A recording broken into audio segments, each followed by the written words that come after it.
Hello students, I am Suraj Singh from A for exam classes.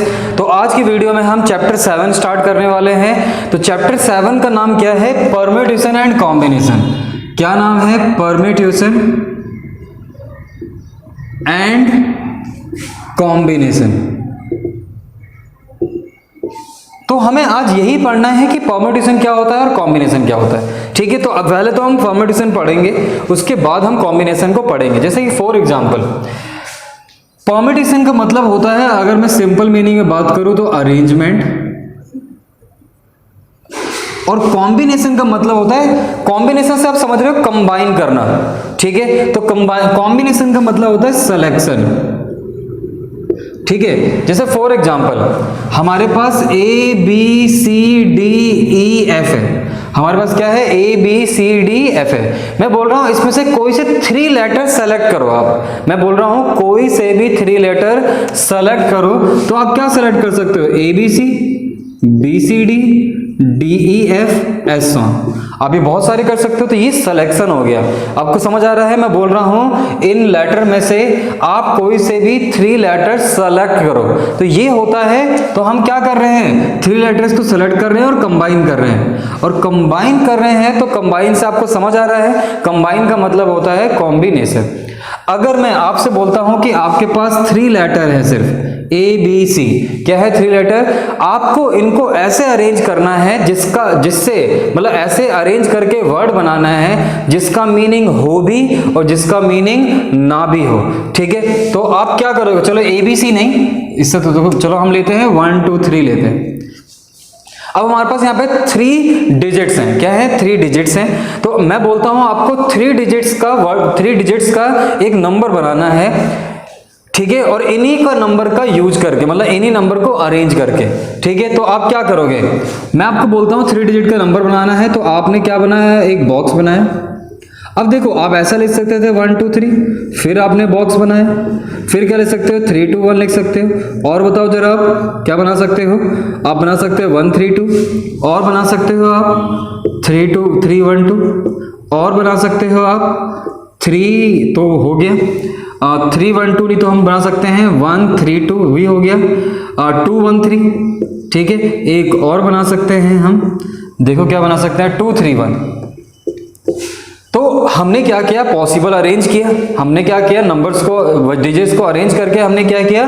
तो यहाँ पे हमने सेलेक्ट नहीं किया है, हमने अरेंज किया है, उनकी पोजीशंस को स्वैप किया है, मतलब अरेंज किया है। और यहाँ पे मैं, आप देख सकते हो कि मैंने एक पोजीशन पे एक अलग डिफरेंट डिजिट यूज की है। मैंने हर एक पोजीशन में एक अलग डिफरेंट डिजिट पुट की है। तो इसका मतलब क्या है? यहाँ पे रिपीटेशन की बात करें तो नॉट अलाउड है। रिपीटेशन नॉट अलाउड का मतलब होता है कि कोई भी डिजिट में दोबारा यूज नहीं कर रहा। अब देख सकते हो 1 2 3 है। तो 1 2 3 इस देखो, अब मैं कहूं अगर ये यूनिट प्लेस है, ये टेंस प्लेस है, ये 100 प्लेस है, तो यूनिट प्लेस पे अलग डिजिट है, टेंस प्लेस पे भी अलग डिजिट है, और 100 प्लेस पे भी अलग डिजिट है। तो हम देख पा रहे हैं टोटल अरेंजमेंट कितनी हो पा रही है? 6 हो पा रही है। ठीक है, टोटल अरेंजमेंट कितनी हो पा रही है? 6 हो पा रही हैं। और देखते हैं, अगर मैं बोलता हूं यहाँ पे repetition is allowed, repetition is allowed, तो रिपीटेशन इज अलाउड का मतलब तो आप समझ आ रहा होगा। रिपीटेशन इज अलाउड का मतलब है कि कोई भी नंबर डिजिट आप यूज कर चुके हो उसको दोबारा यूज कर सकते हो। जैसे कि अगर मैं 1 2 3 का ही एग्जांपल लेने की कोशिश करूं तो आप क्या कहोगे? सर आप 1 1 भी लिख सकते हो, बिल्कुल लिख सकते हैं। मैं 2 2 भी लिख सकता हूं, मैं 3 3 भी लिख सकता हूं, बिल्कुल लिख सकता हूं। और आगे करें तो आप बोल सकते हो सर यहाँ 1, यहाँ 2, यहाँ 2 लिख लो, फिर यहाँ पे 1 2। तो इस तरह से बहुत सारे नंबर बन सकते हैं।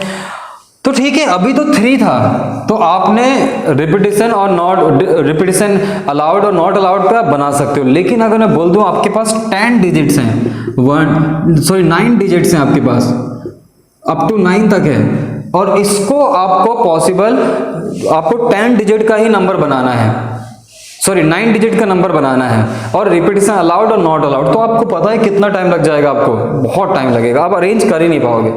आप अरेंज करें, बना तो लोगे, मैं ये नहीं कह रहा आप बना नहीं सकते। कई बच्चे कोई भी करेंगे सर हम तो बना लेंगे, हाँ ठीक है, लग जाएगा उनको 1 2 दिन लग जाएगा, आराम से बना लेंगे। हो सकता है 1 दिन भी लग के कर सकते हैं, क्या 5 6 घंटे में कर लें, लगन होनी चाहिए, कर सकते हैं। तो इन सब प्रॉब्लम को ही दूर करने के लिए क्या आया, परम्यूटेशन आया, वो आगे हम पढ़ेंगे। ठीक है, अभी हम अरेंजमेंट हम देख रहे हैं कि इनके अंदर डिफरेंस क्या होता है। सिलेक्शन का मतलब समझ आ गया आपको, ये बाद में हम और अच्छे ढंग से करेंगे आगे के एक्सरसाइजेस में। इससे पहले अब हम पढ़ते हैं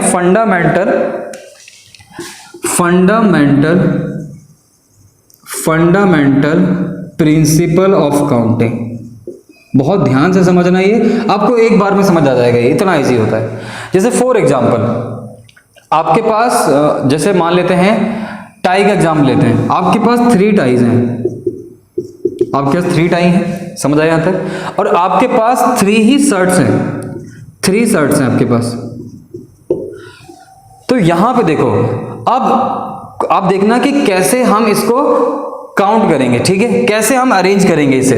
देखो सबसे पहले इस टाई को आप इस शर्ट के साथ भी पहन सकते हो, इस शर्ट के साथ भी पहन सकते हो, इस शर्ट के साथ भी पहन सकते हो। ठीक है, कोई मना नहीं है कि आप इस टाई को इसके साथ ही पहनो या इसके, कोई रिस्ट्रिक्शन नहीं है। तो आप इस टाई को किसी भी शर्ट के साथ पहन सकते हो। तो इसका मतलब क्या है, एक टाई है और 3 शर्ट है, तो इसके पॉसिबल अरेंजमेंट क्या हो गई, 3। इसी के बाद अगर मैं T2 का भी देखूं तो ये भी किसी भी शर्ट के साथ पहना जा सकता है, तो ये भी 1 into 3, तो ये 3 हो गया। और अगर मैं बात करूं T3 की, तो T3 भी क्या होगा, यहां से आप क्या कर सकते हो, इन तीनों के साथ इसे अरेंज कर सकते हो, मतलब इन तीनों के साथ पहन सकते हो किसी, तो इसके भी कितने हो गए, 1 into 3 = 3। अगर मैं टोटल अरेंजमेंट देखूं तो टोटल अरेंजमेंट क्या है, इन सबको ऐड कर दो तो ये हो गया 9।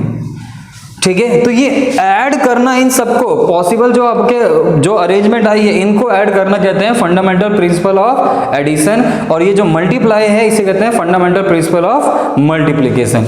ठीक है, और आगे देखते हैं एक चीज, हो सकता है आपके पास टाई था, शर्ट था, ऐसा भी हो सकता है तीसरी चीज बेल्ट लेते हैं, पैंट ले लेते हैं। ठीक है, मैं आपको कहता हूं आपके पास 2 पैंट और हैं, तो आप देखो 2 पैंट क्या होगा, टाई ले लिया, शर्ट ले लिया, आप 2 पैंट आप देखो, इन दोनों पैंट को आप रिस्ट्रिक्शन नहीं है कुछ भी, शर्ट 1 मतलब टाई 1 शर्ट 1, और आपके पास क्या हो सकता है T1 T2 इसके साथ भी, T1 T2 इसके साथ भी, T1 T2 इसके साथ भी। तो आप देख सकते हो यहाँ पे 2 और बन जाएंगे, 2 और बन जाएगा, तो ये 6, मतलब ये पूरा हो जाएगा 6, ये भी 6 और ये भी 6, तो टोटल देखेंगे तो कितने हो गए, 18 हो गए। तो आपको कुछ समझ आ रहा है कि अरेंजमेंट कैसे कर रहे हैं हम। अगर टाई से हमने कंपेयर किया तो टाई 1 S1 S2 S3, इसके बाद 3 शर्ट थे हमारे पास, तो हमारे पास अब तो हमने 2 पैंट और ले ली, तो 2 पैंट हम देख सकते हैं टाई 1 और S1 शर्ट 1, और 2 पैंट ले लेते हैं, P1 ले लेते हैं यहाँ से। ठीक है, पैंट 1 और पैंट 2, तो हम कर सकते हैं ना, समझ आ रहा है, थोड़ा रियलिस्टिक होके सोचो। आपके पास एक टाई है, एक शर्ट है और 2 पैंट है, तो हो सकता है आप चाहे पैंट वाला पहन लो चाहे वो वाला पहन लो, कोई रिस्ट्रिक्शन नहीं है। कलर कॉम्बिनेशन मत सोच देना कि हाँ कलर कंबाइन, नहीं तो मैं ब्लैक के साथ ब्लैक ही पहनूंगा या व्हाइट का व्हाइट ही पहनूंगी या समथिंग जो भी है, समझ आ गया। तो लेकिन अगर हम इसको फंडामेंटल प्रिंसिपल ऑफ काउंटिंग क्या कहता है कि अगर किसी ग्रुप ए में जितने भी उसमें एलिमेंट्स हैं, तो इस ग्रुप के ए के अंदर, मैं बोल रहा हूं समझना ध्यान से, ग्रुप ए के अंदर जितने भी एलिमेंट है, मैं मान रहा हूं m है, ग्रुप बी के अंदर अगर जितने भी एलिमेंट है, जैसे मान लेता हूं मैं n, तो इनका अगर मैं टोटल अरेंजमेंट निकालूं तो वो हमेशा m क्रॉस n होगा। और अगर मैं ग्रुप सी की बात करूं, अगर उसमें p है, तो ये जो टोटल हो जाएगा वो m cross n cross p हो जाएगा। देखो पहले ग्रुप में कितने थे, 3 थे, दूसरे ग्रुप में कितने थे, 3 थे, तीसरे ग्रुप में कितने थे, 2, तो देख सकते हो 18 आ रहा है। तो ये होता है फंडामेंटल प्रिंसिपल ऑफ काउंटिंग। ठीक है, तो आप देख सकते हो कि जितने भी नंबर हैं आप उसको कैसे अरेंज कर रहे हो। ठीक है, तो ग्रुप ए, ग्रुप बी और ग्रुप सी को आपने क्या करा, आपस में मल्टीप्लाई कर दिया और ये आंसर आ गया। आपको ये बात समझ आई होगी, तो वीडियो को पॉज करके आप इसे नोट डाउन जरूर करें, और नहीं समझ आया तो कमेंट जरूर कर सकते हैं। ठीक है, अब देखते हैं कुछ क्वेश्चंस। ठीक है, एग्जांपल्स देखते हैं कि आपको परम्यूटेशन मतलब कि अरेंजमेंट का कैसे यूज करना है। जैसे मैं क्या देता हूं एक क्वेश्चन आपको, जैसा अभी हमने किया था, उसको हम कैसे fundamental principle of counting use करते हैं। मैं बोलता हूं आपके पास 4 डिजिट्स हैं, 1 2 3 4, आपके पास कितने डिजिट्स हैं, 4 डिजिट। तो मैं आपसे बोल रहा हूं कि find the number of ways, बहुत ध्यान से समझना, मजाक एक्सरसाइज है, आपको आसान लगेगी अगर आपने इसके रूल नहीं, अब इसको रियलिस्टिक वे में समझा आपने, मतलब फील करके ले रहे हो, कि फील समझ रहे हो कि हाँ भाई ऐसे ही होगा। तो find the number of ways of 3 digit number, मतलब इन नंबर का यूज करके हमें 3 डिजिट नंबर बनाना है, उसके नंबर ऑफ वेज बताने। तो बहुत ध्यान से सुनना। 3 डिजिट नंबर का मतलब क्या है आपको पता है, यूनिट प्लेस, टेंस प्लेस और 100 प्लेस, यही होता है यूनिट प्लेस, टेंस प्लेस और 100 प्लेस। अब मैं जो समझाने की कोशिश कर रहा हूं वो बहुत ध्यान से समझने की कोशिश करना, क्योंकि अगर वो समझ आ गया तो आपके लिए कुछ भी नहीं। जैसे अब मान लो अगर मैं नंबर देता और अब अभी भूल जाओ सब, फंडामेंटल प्रिंसिपल ऑफ काउंटिंग क्या था, कुछ था, सब कुछ भूल जाओ। अब यहाँ पे एग्जाम्पल में हम ले रहे हैं, मैं अगर बोलता हूँ ये नंबर है 3 डिजिट का नंबर बनाओ, तो आप क्या करते हैं 3 डिजिट, और रिपीटिशन अलाउड नहीं है, रिपीटिशन अलाउड नहीं है, तो आप क्या करते हैं, मैं आपसे बोलूँ 3 डिजिट नंबर बनाने के लिए, तो आप क्या करते हैं सर, आप बना सकते हो 1 2 3, बिल्कुल ये ठीक है। फिर बोल सकते थे 1 2 4 बना लो, बिल्कुल ठीक है। 3 1 4 बना लो, 3 2 4 बना लो, 4 1 2 बना लो। तो आप ऐसे तो बनाते 3 डिजिट नंबर, समझ आ रहा है। एक चीज ध्यान से देखो, मैं अगर 1 2 3 को देखूं, ठीक है, और देखो इस यूनिट प्लेस को देखो जरा, मैं यहाँ पे 4 2 1 पे लिख सकता हूँ। इस यूनिट प्लेस को देखो, बस इस यूनिट वाले प्लेस को, कि इस यूनिट प्लेस पे 1 2 3 4 कुछ भी आ सकता है। इस यूनिट प्लेस पे 1 2 3 4 कुछ भी आ सकता है। तो इसका मतलब इस यूनिट प्लेस को फिल करने के कितने तरीके होंगे, दोबारा समझो इस बात को।